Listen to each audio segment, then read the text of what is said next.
Electrical बाबा के graphical class में आप सभी लोगों का स्वागत है। आज हम रेजिस्टेंस के कुछ अभिलक्षण को बताएंगे जो लंबाई और क्षेत्रफल के अनुसार किस प्रकार से परिवर्तित होता है। यदि आप हमारे वीडियो को लाइक सब्सक्राइब नहीं किए हैं तो लाइक सब्सक्राइब कर दीजिए, शेयर भी कर दीजिएगा। चलिए वीडियो को स्टार्ट करते हैं। तो हमारे रेजिस्टेंस वेरिएशन की स्थिति जो है, स्थिति के लिए दो कंडीशन है। जब हमारा पहला कंडीशन क्या होता है,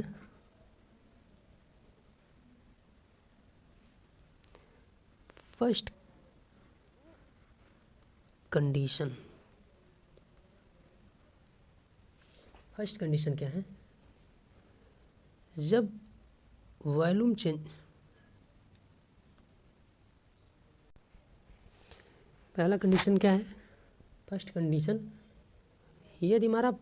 वॉल्यूम माने आयतन परिवर्तित होता है, वॉल्यूम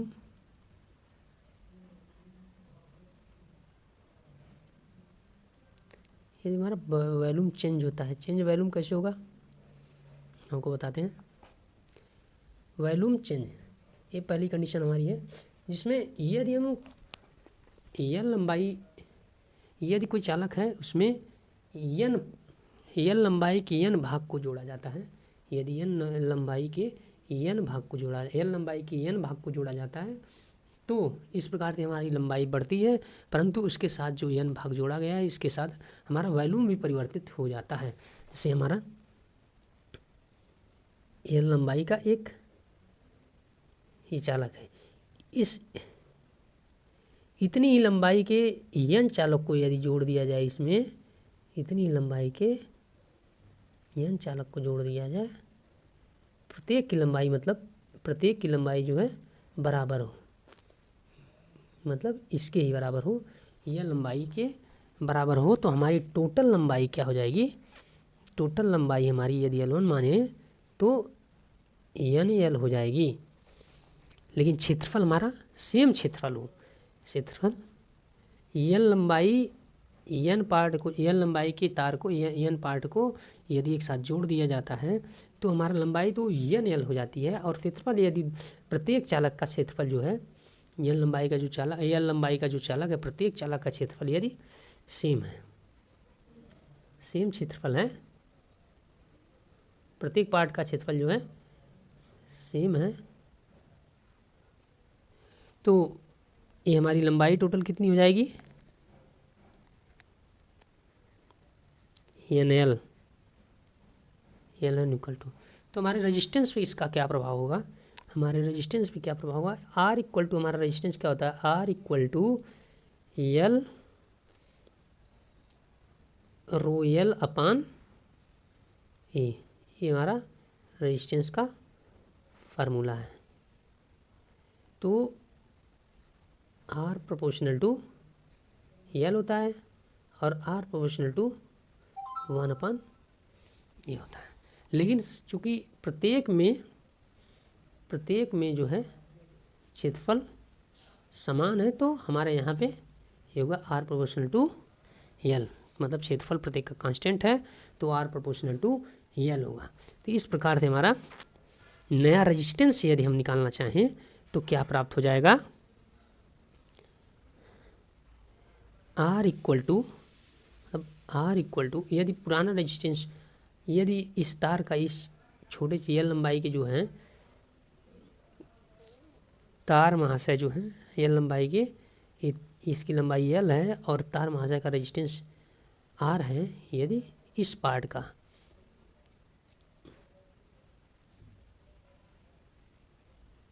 रेजिस्टेंस आर, तो इसका भी आर होगा, क्योंकि सेम कंडक्टर है, सेम कंडक्टर के लिए लिया जा रहा है, सेम कंडक्टर, इसका भी आर होगा। तो इस प्रकार से हमारा रेजिस्टेंस जो है, नया रेजिस्टेंस हमको क्या प्राप्त होगा, तो लंबाई हम एन पार्ट जोड़े तो रो L1 बटे ए, हमारा L1 क्या है, रो L1 क्या है, एन एल बटे ए, और आगे हमारा क्या हो जाएगा, एन रो एल अपान ए, हमारा ये वैल्यू जो है किसके बराबर है, आर के बराबर, तो हमारा क्या हो जाएगा, एन आर, मतलब हमारा क्या यहाँ पे आपको प्राप्त हो गया नया resistance, R dash equal to N R. यदि चालक की यदि एल लंबाई के चालक की एन बराबर एन बार जोड़ा जाता है, एल लंबाई के चालक को एन बार जोड़ा जाता है तो उसका नया रेजिस्टेंस क्या होगा, R dash equal to N R होगा, R dash equal to N R होगा। हम क्या एक बार फिर से देख लेते हैं। ये एल लंबाई का चालक है, एल लंबाई के कई चालकों को, एल लंबाई के कई चालकों को एन बार जोड़ा जाता है, मतलब ये एल का एल का एल का एल का समान चालक हों, लेकिन समान पदार्थ के चालक भी हों और क्षेत्रफल भी उनका समान हो, समान पदार्थ समान पदार्थ के चालक हों और उनका क्षेत्रफल भी समान है, तो हमारा रेजिस्टेंस क्या प्राप्त हो जाएगा, R S equal to N बार जोड़ा गया है तो एन आर प्राप्त होगा। आगे देखते हैं। यदि हम एल लंबाई के चालक को, यदि एल लंबाई के चालक को, यहाँ भी हमारा वॉल्यूम चेंज होगा, दूसरी भी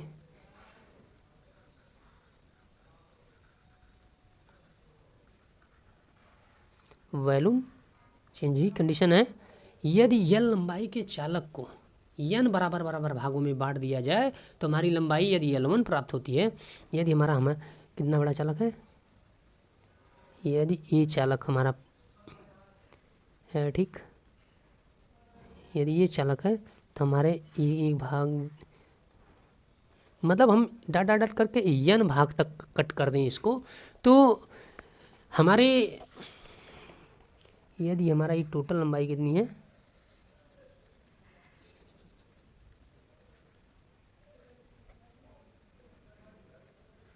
एल है, यदि टोटल लंबाई एल है तो हम एन भागों में बांट दिया जाए तो नई लंबाई, एक भाग की लंबाई क्या हो जाएगी हमारी, एक पार्ट की इसकी लंबाई क्या हो जाएगी हमारी, इसकी लंबाई यदि हम मान लें एल डैश है, एल डैश है तो एल डैश बराबर क्या हो जाएगा, एल बाई एन। अब हम पूछ लें, यदि हम पूछ लें कि रेजिस्टेंस इसका क्या होगा, एक भाग का रेजिस्टेंस क्या होगा, मतलब प्रत्येक भाग का रेजिस्टेंस हमारा क्या होगा, तो हमारी लंबाई तो परिवर्तित हो गई, लंबाई हो गई एल बाई एन, लेकिन हमारा यहाँ पे भी जो है क्षेत्रफल जो है, एरिया जो हमारा ए ही है। तो अब यदि हमारा टोटल रेजिस्टेंस जो है, total resistance R equal to था एल लंबाई के लिए रो एल अपान ए, यदि total resistance rho L upon A है तो हमारा, तो यहाँ हमारा नया रेजिस्टेंस क्या प्राप्त हो जाएगा। यदि ये नया रेजिस्टेंस को हम इस भाग के लिए रेजिस्टेंस को हम केवल आर डैश मान लें तो आर डैश इक्वल टू क्या होगा, आर डैश इक्वल टू क्या होगा, रो एल डैश अपान ए। हालांकि हमने एल डैश का मान निकाला हुआ है तो कितना है, rho L by N upon A, then को हम एक रो एल अपान ए, तो इस प्रकार हमारा इतनी जो वैल्यू है हमारे किसके बराबर है, आर के बराबर है, तो हमारा आर डैश इक्वल टू क्या हो जाएगा, आर बटे एन। ये हमारी कंडीशन जो हो गई है, जब हमारा वॉल्यूम चेंज होता है, मतलब आयतन जो चेंज होता है किसी तार में कोई संक्रिया करनी है, यदि आयतन हम चेंज करते हैं, जैसे कट करते हैं या फिर उसमें जोड़ते हैं तो आयतन हमारा चेंज होता है, तो उस कंडीशन में हमारा रेजिस्टेंस जो है इस प्रकार से डायरेक्टली हम ज्ञात कर सकते हैं। तो आगे हम देखते हैं, यदि दूसरा हमारा कंडीशन क्या है, यदि वॉल्यूम चेंज ना हो, मतलब वॉल्यूम को समान रखा जाए और लेंथ या क्षेत्रफल को परिवर्तित किया जाए, मतलब खींच कर या दबा कर स्ट्रेच करके या कंप्रेस करके परिवर्तित किया जाए, तो उस कंडीशन में क्या होगा हमारा रेजिस्टेंस, उसको भी हमारी तीसरी कंडीशन क्या है, यदि लेंथ कांस्टेंट हो, यदि लेंथ कांस्टेंट हो और जो हमारा एरिया जो है परिवर्तित हो, क्षेत्रफल जो परिवर्तित हो तथा वॉल्यूम परिवर्तित हो, एरिया और वॉल्यूम जो है, एरिया भी हमारा परिवर्तित हो और वॉल्यूम भी हमारा परिवर्तित हो। इसका मतलब यदि हमारा एक वायर है,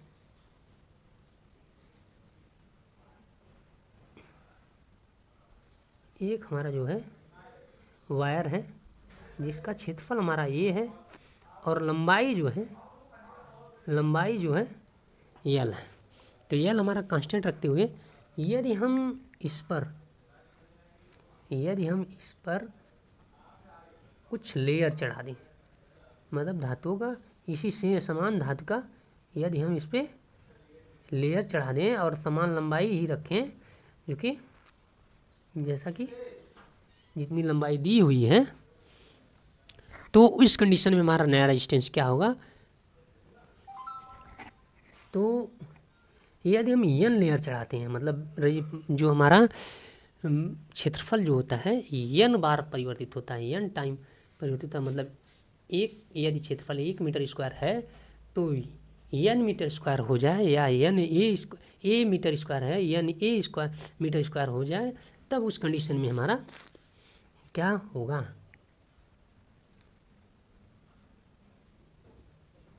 या फिर हम एन बार घटाएं या बढ़ाएं या फिर कुछ भी करें, तो उस कंडीशन में हम क्या प्राप्त करेंगे। यदि एन बार हो जाए तो हमारा क्या होता है, यहाँ यदि हमारा जो नया, हम इसको यदि A1 मान लेते हैं, तो हमारा नया क्षेत्रफल क्या प्राप्त हो जाएगा, एन ए।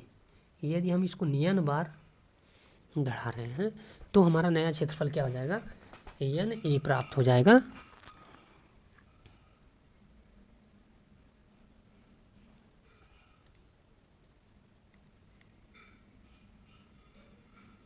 तो हमारा ये क्या हो गया, ये बराबर एन ए प्राप्त हो गया। तो हमारा यदि रेजिस्टेंस का पहले आर दिया रहे तो न्यू रेजिस्टेंस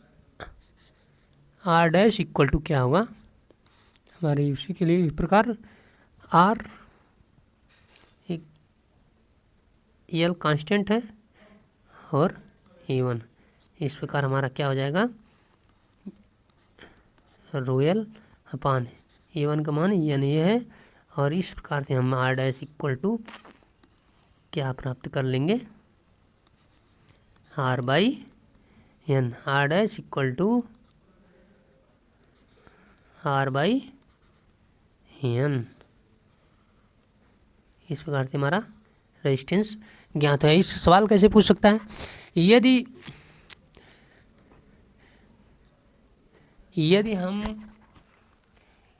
कोई यल लंबाई का चालक है जिसका रेजिस्टेंस ए है, क्षेत्रफल जिसका रेजिस्टेंस आर है तथा क्षेत्रफल ए है, यदि चालक के क्षेत्रफल को एन गुना कर दिया जाए या 4 गुना कर दिया जाए तो नया रेजिस्टेंस क्या होगा। चूँकि क्षेत्रफल बढ़ेगा तो हमारा रेजिस्टेंस जो है घटेगा। 4 गुना कर दिया जाए तो क्षेत्रफल क्या हो जाएगा, तो हम क्या करेंगे, रेजिस्टेंस 4 गुना बढ़ेगा तो क्षेत्रफल जो है 4 गुना कम होगा। मतलब आर डैश इक्वल टू 4 गुना बढ़ेगा तो आर डैश इक्वल टू क्या हो जाएगा, आर बाई 4। यदि बोले कि यदि एल लंबाई का चालक है जिसका क्षेत्रफल ये है, रेजिस्टेंस आर है, और चालक को छील दिया जाए, ऊपर से चालक के लेयर को हटा दिया जाए, तब क्षेत्रफल हमारा 1/4 गुना हो जाता है, तो नया रेजिस्टेंस क्या होगा। तब भी एन का वैल्यू 1/4 रख देंगे, 1/4 रख दें, 4 गुना कर दे तो 4 रख देंगे, 1/4 कर रहा है तो 1/4 रख देंगे। इस प्रकार से हमारा नया रेजिस्टेंस आपको प्राप्त हो जाएगा। अब कंडीशन नंबर 2 हम आगे पढ़ेंगे। यदि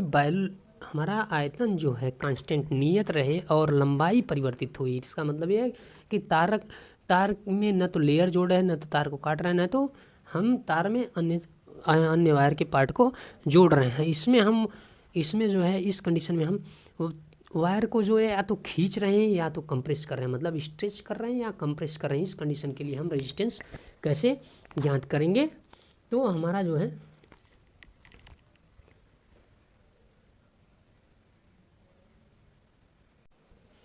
इसमें क्या है, कंडीशन 2 में इफ़ वॉल्यूम कांस्टेंट है, यदि हमारा आयतन कांस्टेंट है और लेंथ चेंज है, मतलब यदि हम तार को स्ट्रेच कर रहे हैं, खींच रहे हैं, मतलब खींच के बढ़ा रहे हैं,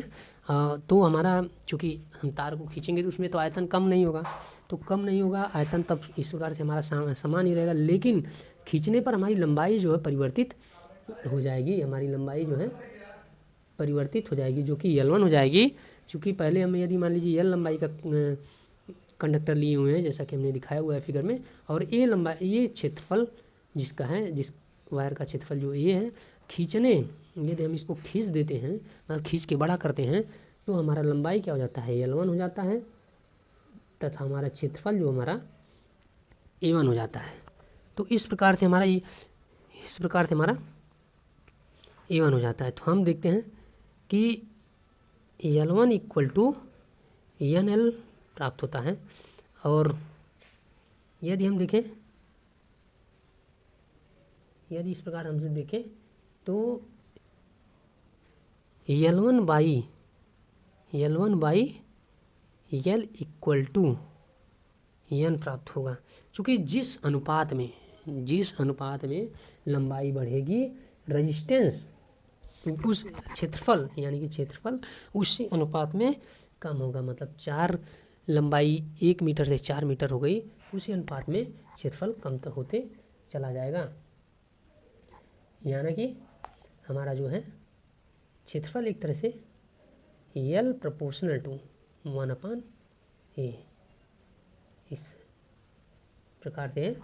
L। यहाँ पे हम देखते हैं आगे, चूँकि वॉल्यूम कांस्टेंट है, इससे निकालेंगे, वॉल्यूम कांस्टेंट है A1, हमारी A1 है, दूसरी लंबाई क्या है L1, वॉल्यूम जिसका इतना होगा, इसका जितना होगा उतना बिना खींचे तार का भी होगा। इस प्रकार से हम क्या करें, L1 by L equal to A by A1, इसे देखिए L1 प्रोपोर्शनल टू यदि निकालें तो L1 प्रोपोर्शनल टू 1/A या L proportional to 1/A equal to क्या प्राप्त हो जाएगा, N प्राप्त हो जाएगा हमारा। मतलब A/A1 इक्वल टू 1 N तथा L1/L इक्वल टू N। इस प्रकार से हम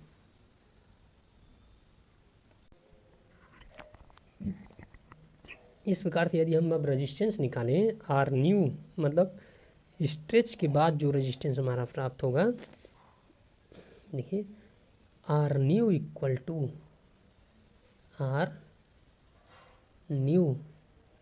हमारा R new upon R hold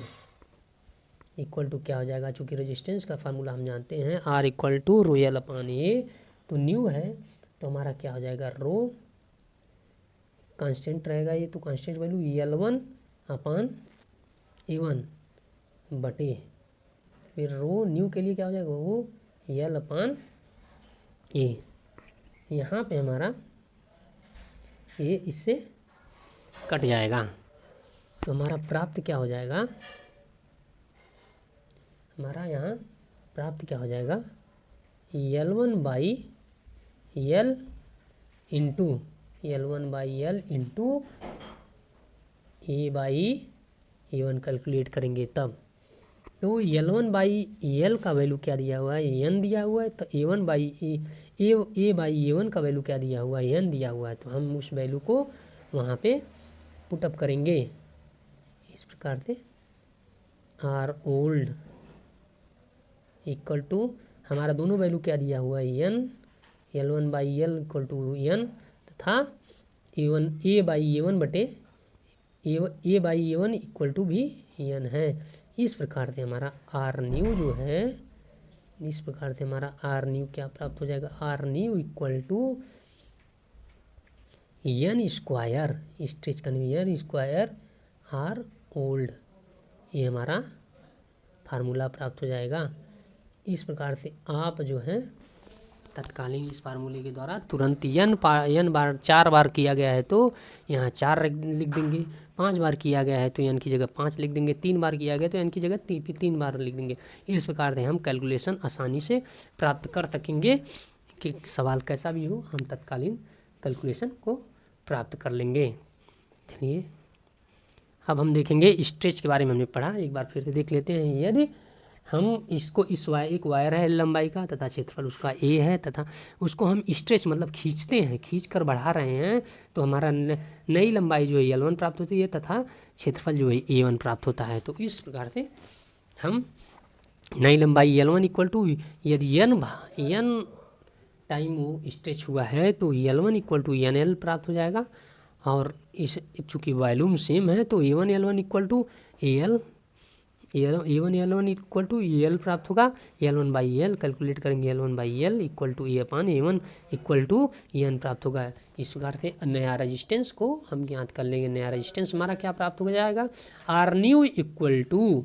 N square R old. यदि आपको इसमें किसी भी प्रकार का कन्फ्यूजन होगा तो आप कमेंट करके हमें पूछ सकते हैं, हम ज़रूर रिप्लाई देंगे आपके कमेंट का। अब यहाँ पर हम इस कंडीशन में हम वायर को कंप्रेस करते हैं मतलब दबाते हैं, वायर को कंप्रेस करते हैं, तब क्या स्थिति उत्पन्न होती है हमारा, तो हमारा लंबाई जो है उस स्थिति में स्ट्रेच करने में बढ़ती थी, लेकिन यहाँ लंबाई जो है घटेगी, वहाँ क्षेत्रफल घटता था और यहाँ क्षेत्रफल जो बढ़ेगा। तो हमारा क्या है, यदि हम ये मान लीजिए हमारा वायर है, पहले ये वायर था, इसको हमने कंप्रेस किया, इसको हमने जो है कंप्रेस किया, कंप्रेस करने के बाद जो वायर इतना छोटा हो गया, ये L1 लंबाई का हो गया, जिससे क्षेत्रफल भी परिवर्तित हो गया। लेकिन हमारा वॉल्यूम जो है वो अभी भी वॉल्यूम जो है कांस्टेंट है, आयतन जो हमारा है कांस्टेंट है। इस प्रकार से यदि इस प्रकार से अब हमारा E1 क्या हो जाएगा, E1 क्या हो जाएगा, यदि कंप्रेस किए हैं लंबाई N कम हुई है और कंप्रेस किए हैं तो हमारा क्षेत्रफल जो N गुना हो गया है, पहले से N गुना हो गया है क्षेत्रफल हमारा, तो हमारा क्या हो जाएगा A1 equal to N A और इसके बाद A upon A1 equal to क्या हो जाएगा 1 अपान N प्राप्त हो जाएगा हमारा 1। चूँकि वॉल्यूम हमारा कांस्टेंट है तो ये AL equal to A1 L1 और इस प्रकार से हम क्या प्राप्त करेंगे, A upon A1 equal to L1 upon L equal to 1 upon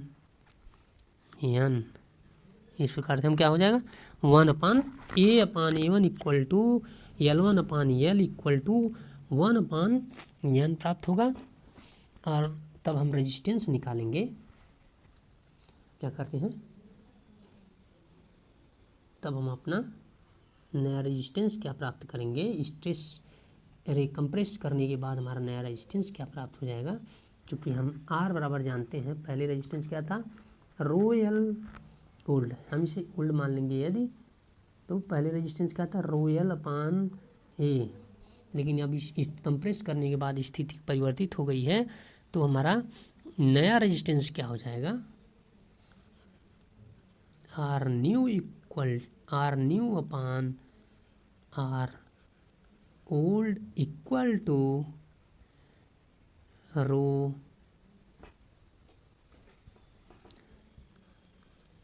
ρL1 A1 upon ρL2 upon, क्योंकि हमने पुराना रेजिस्टेंस क्या है ρLA, तो हमारा रो से रो कट जाएगा